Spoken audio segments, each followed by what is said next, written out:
Welcome to Friday, February 27th episode of Washington in Focus Daily. I'm Carleen Johnson, the Center Square's state government correspondent here in Washington. It's day 47 of the 60-day legislative session, and it's like Groundhog Day all over again because this morning brought another income tax hearing. It was executive session out of the House Finance Committee early in the morning.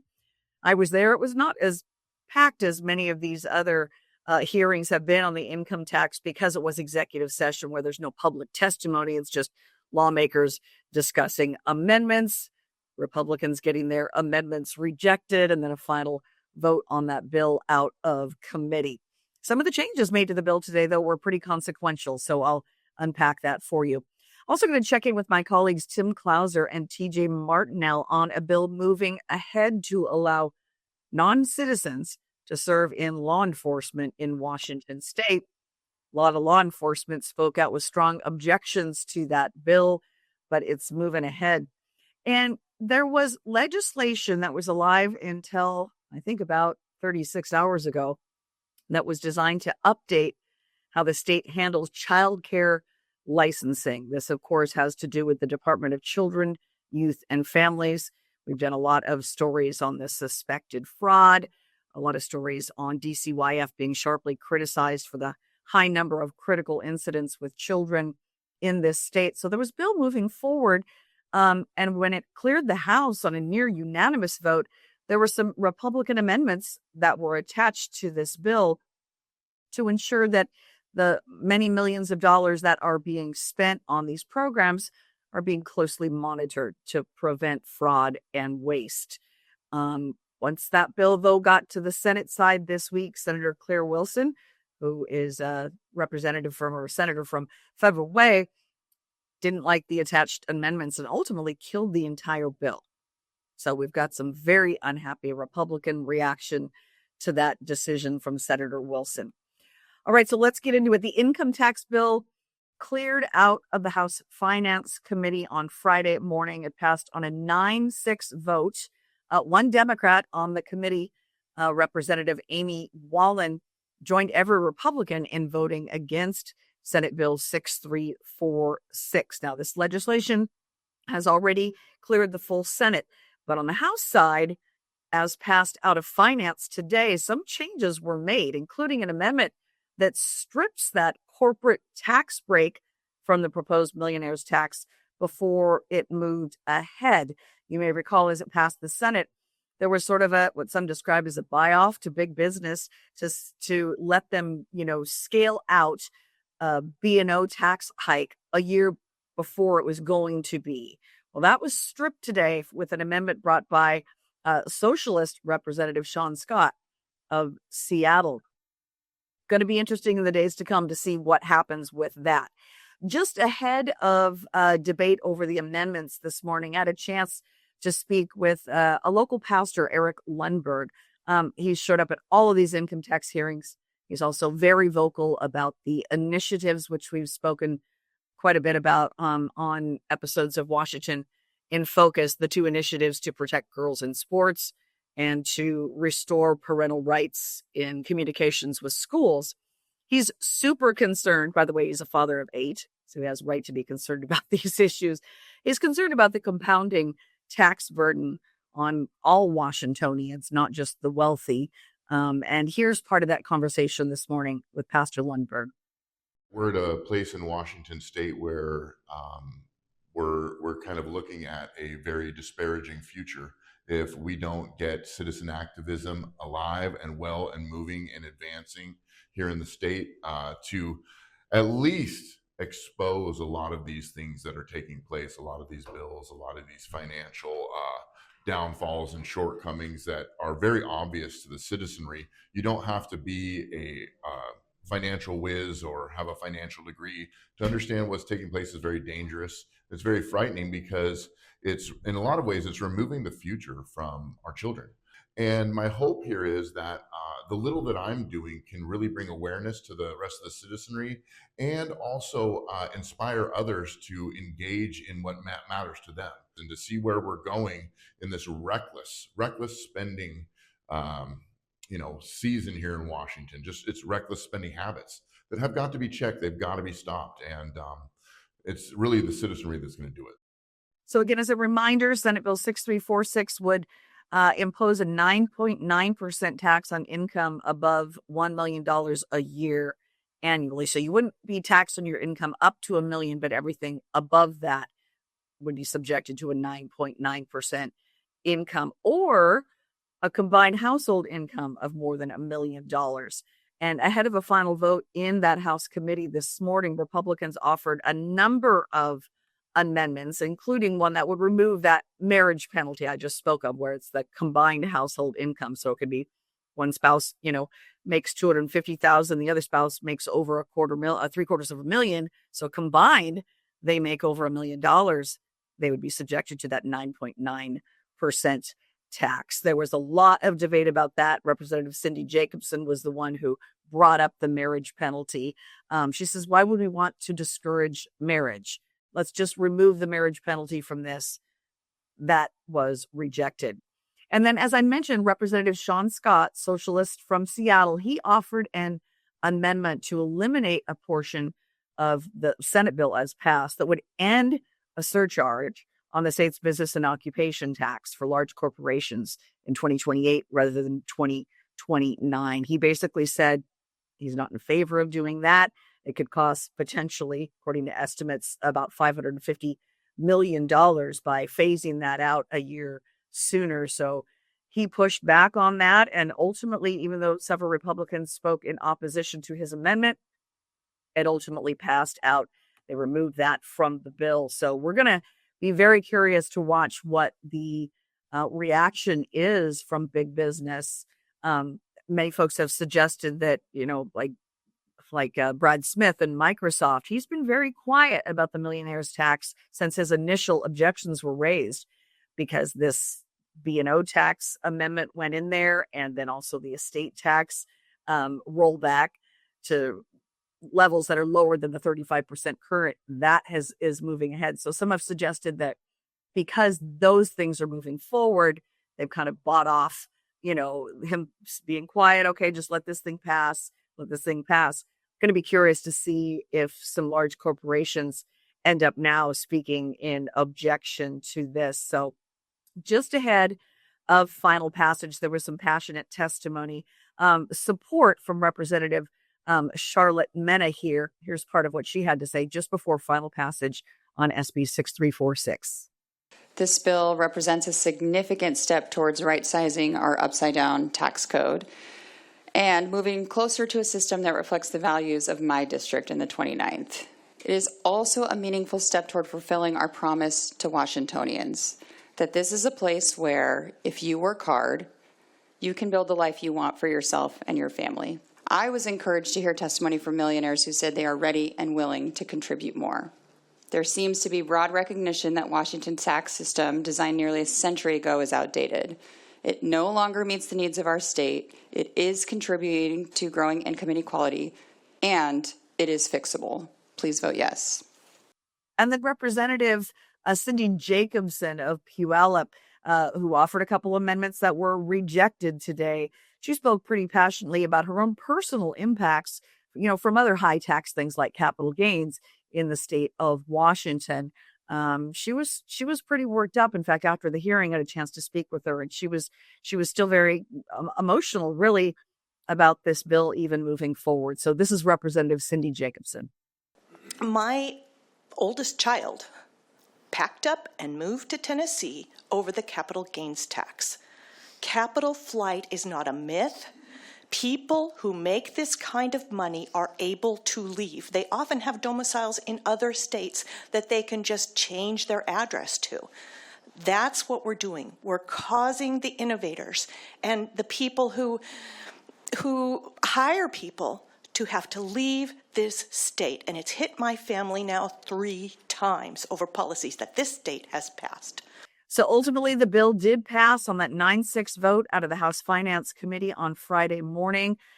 I did get to speak with the lone Democrat, Representative Amy Wallen, after the hearing as to why, she so strongly objects. I put up an article on her website, the Center Square Crackdown.com/Washington today that explains a little bit more about what she shared with me.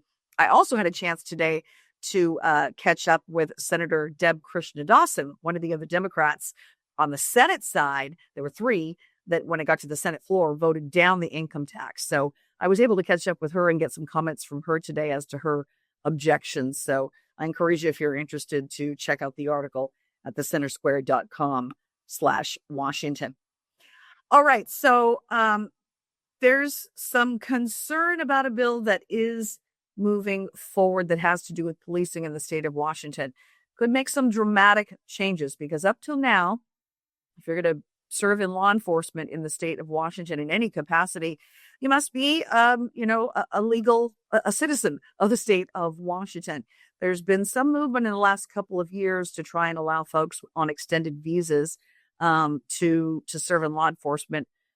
The argument being, we've got the lowest per capita number of law enforcement anywhere in the nation, including DC. We're number 51 on law enforcement per capita.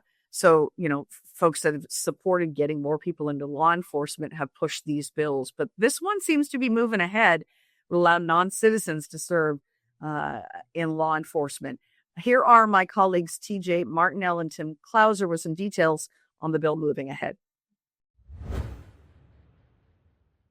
Welcome to another segment of Washington in Focus. I'm your host, Tim Klauser, with the Center Square's investigative reporter, TJ Martinell, here to talk about a recent story of his digging into a state proposal that would allow foreign nationals to serve as law enforcement officers and prosecutors. Tell me a little bit about Senate Bill 5068, TJ. Yeah, effectively, if this bill passes, you may one day be pulled over or questioned by a police officer who is not a U.S. citizen and has citizenship in a foreign country. You could, if arrested and charged with a crime, you could be prosecuted partially by a foreign national with no U.S. citizenship in this country under this bill. So that's pretty. That's how, for people wondering why should I care, it's you could potentially have foreigners enforcing laws in our state. Now, here, let me interject. I know immigration is a pretty hot topic, not only state-wise and federally. Why don't you differentiate a little bit? Who does this allow to work? I know it comes off at surface value that it would be any immigrant. Is it those legally authorized to work? And how would that pan out? It's people who are legally authorized to work here. But I think the issue is, what type of jobs are they authorized to do? If somebody's coming here to code or work for a tech company, or they're here on some specialized thing, but that's a whole different ball. If they're working for some corporation, but that's a completely different ball game from working for the state government or working for a law enforcement agency where you get to carry a gun. And that's part of one of the bill's issues is that it's like, what's the firearm policy for a foreign national in our country? And what they effectively are trying to make it is so that they can carry a gun on the job, but the moment they take off the uniform and the moment they clock out, is illegal for them to carry a firearm. So it really raises a question. If it's illegal for them to carry a firearm as a civilian or when they're off duty, why should it be like, what changes in that regard? And why would you allow someone like that to be permitted to carry? It just raises the question of what difference does it make at that point? What's the distinction?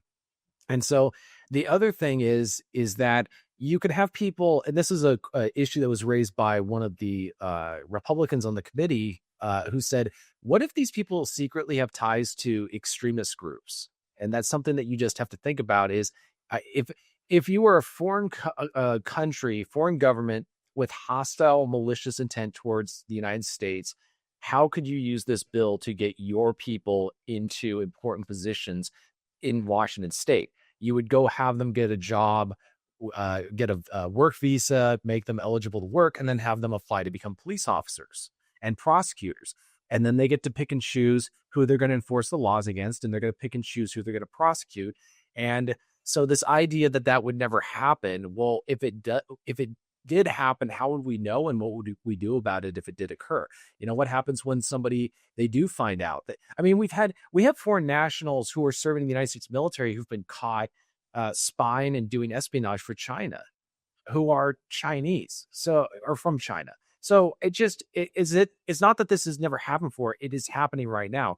So this really begs the question of why they're turning to foreign nationals to fill in these roles instead of U.S. citizens. And there was a guy who testified, really interesting testimony from a software developer who said that his argument was that this bill is allowing them to bring in people who will work for lower wages than what a U.S. native born citizen or just a U.S. citizen would do. And he said that this is something that tech companies have done, where they've brought in all these people on H-1Bs and other types of work visas who are willing to work for lower wages than Americans, who are then let go or fired, laid off, and then they bring in cheaper labor. And so he's saying that this is potentially what they're trying to do with this bill. I totally see that there going on with a lot of the tech companies, laying off workers, relying on AI, or importing H-1B visa holders to do this work. Interesting, looking at the bill report that was released the other day, it notes that there is prior legislation that allows foreign nationals here legally that are authorized to work to serve in these positions, but it requires them to undergo an adequate background check. And this bill report says that essentially these employers weren't able to do adequate background checks. So this bill would kind of give them some leeway to hire applicants. But I think that goes directly to what you mentioned, Representative Brian Burnett bringing up in the House Community Safety Committee, is that, some of these people might be fine. Maybe they're great for the position, but there is a risk that not everyone is properly vetted, and that you could have someone, whether it be ties with an extremist organization or just foreign influence groups and foreign governments, to then serve in these positions and have this domain over U.S. citizens.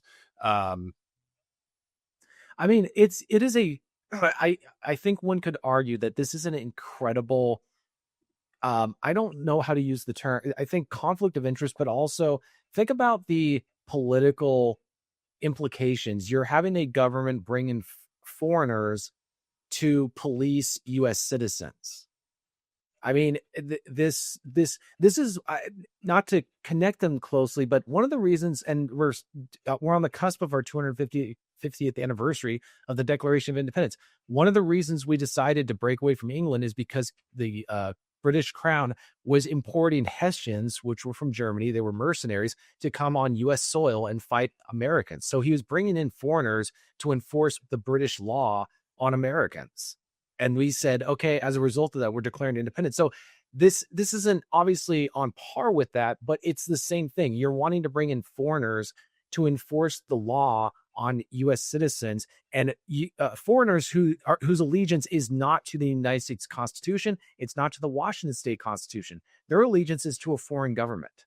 So how is that not an issue? It's like bringing in somebody who works for Google to enforce Microsoft policies. Mm-hmm. So I don't understand how, if they wanted to fast track a way to have people who are on work visas get their citizenship so that they could then and require them to renounce their citizenship for their other country. So they're only a U.S. citizen and nothing else. And then so that way that they can get these jobs. I could understand a bill proposing that, but a bill that's effectively allowing foreigners to carry firearms and potentially use lethal force against U.S. citizens, enforcing laws on U.S. soil, to me is such that could be an incredibly volatile situation where you have somebody where they know the person we're trying to arrest them is a foreigner and is not a U.S. citizen, and maybe they don't even think the law should be enforced at all. That could open up that's a powder keg, Wade, and especially with everything going on with the immigration debate right now, like you were mentioning. Do we really want to go to that point? And what happens when the feds get involved with this stuff, or where there's a confrontation with the federal government on some stuff? Again, these are all questions that need to be asked, because once those things end up occurring, it's difficult to backtrack. I know the crutch of this proposal is that, look, Washington State for years has had the lowest number of law enforcement officers per capita nationwide, including behind that of the District of Columbia. So they need to hire people. They're saying, look, we should be hiring anyone that is able to fill this job. But at the same time, I mean, you're incentivized in providing methods for foreign nationals to fill these jobs. Why aren't they putting out proposals to incentivize U.S. citizens and Washington state residents to fill these roles? I think the other thing is that we're 51st in the nation. Why is that? Like, that's the question you need to ask. Is it because, and they say nobody wants to do these jobs.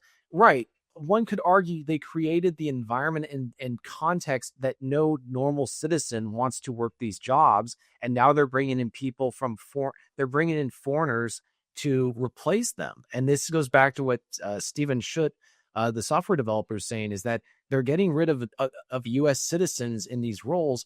So the argument is maybe instead of bringing in foreigners to carry firearms and, potentially arrest and detain U.S. citizens on U.S. soil, maybe they should be looking at policies that are in place that make people not want to be police officers. Have they done any surveys of potential applicants who, have they done any polls, like figuring out what is the primary reason people don't apply to become a police officer? And I'm sure that one of the reasons that they were going to give is how the climate inside Washington state regarding law enforcement.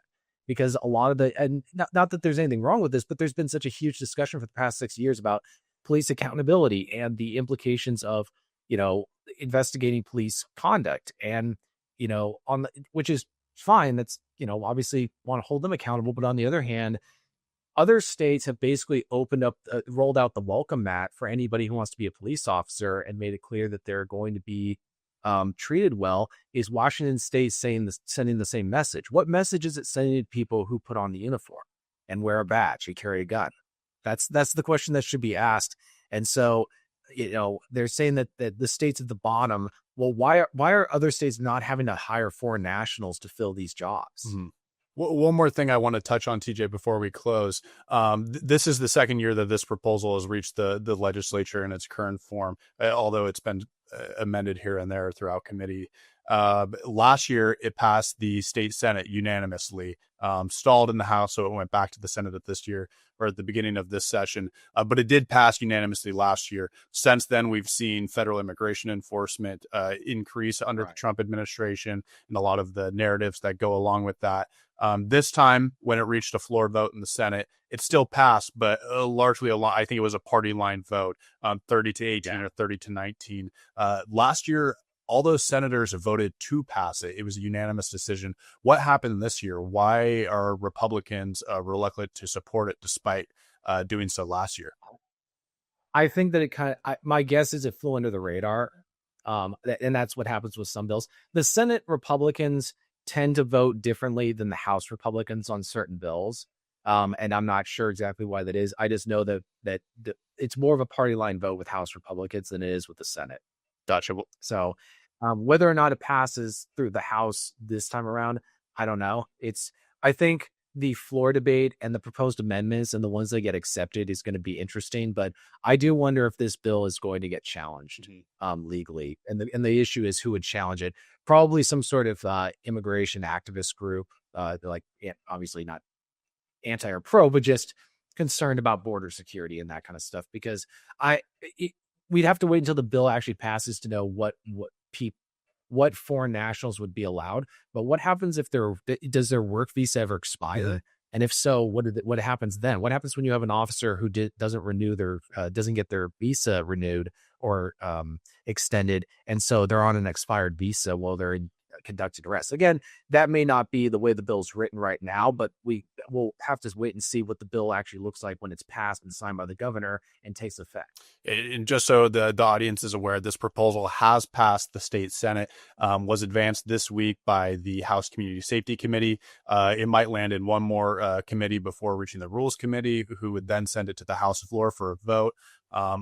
A little less than 3 weeks left in the state session. They still have a multi-billion-dollar deficit to deal with. We'll definitely keep our eyes on this as it continues and potentially reaches the House floor for a final vote. But TJ, thank you for covering this. And for anyone hoping to catch that article, you can read it at thecentersquare.com. Otherwise, thank you for joining us for another segment of Washington in Focus. And lastly, in today's episode of Washington in Focus Daily, I want to share with you an interview with Representative Travis Couture, Republican from Allen. He has been working very, very hard this session on a number of bills, most of them not going anywhere, has to do with making corrections in the Department of Children, Youth, and Families when it comes to kids that are dying in homes with drug-addicted parents, when it comes to holding the agency accountable when they're responsible for funneling hundreds of millions of dollars to whether it's child in-home daycares. We've reported on this. Many of them appear to have fraud that the agency has not really been responsible for looking into. So there was a bill that passed out of the House with bipartisan support, and they attached, Representative Josh Couture and Representative Josh Menner attached a couple of amendments to that to hold some accountable at DCYF, to say, okay, we're going to make sure that these millions of dollars that are going out the door are really going to real daycares, to real adult care homes, to making sure that if you've ever had something that you got your license pulled away, that's it. You're not going to be a child care provider in the state of Washington again. And that got bipartisan support. And I should mention buy-in as well from DCYF. They came in and met with Reps Couture and Penner as they crafted these amendments to attach to a bill that was moving forward. And it passed off the off the House floor with near unanimous support. Moved over to the Senate side. And when Senator Claire Wilson, Democrat from Federal Way, she's my senator, I'm her constituent, when that was moving over through her committee, she didn't like those amendments attached. I should point out she is the chair of the oversight board for DCYF. She didn't like the amendments to hold them accountable. She initially just stripped those out.